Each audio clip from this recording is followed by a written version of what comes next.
Hanapan ng Diyos. Kaya, ikaw talaga ha. Pati ako dinamay mo ha. Wala naman ako sinasabi. May sinabi ba? May sinabi. Nababasa ko isip ko. Tama po, tama.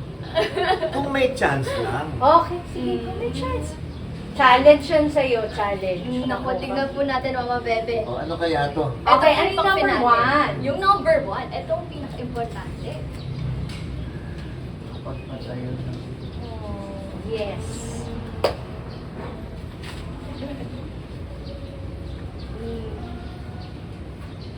Excited na po ba kayo, Lola Sabi? Good po ah? Mangyayari yan, Tay. Mangyayari, no? Sana nga. Siyempre. Tulungan niyo ako. Oo naman. Baba yung board, akapin si Lolo. Lola Sabi. Nalaman lahat. Nalaman lahat. Lola Sabi.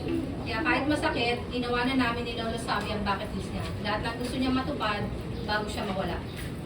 At number one nga doon, ang makapagpatayo at maging successful ang dream nilang resort ni Lola Marie bago sila magkita ang dalawa sa heaven.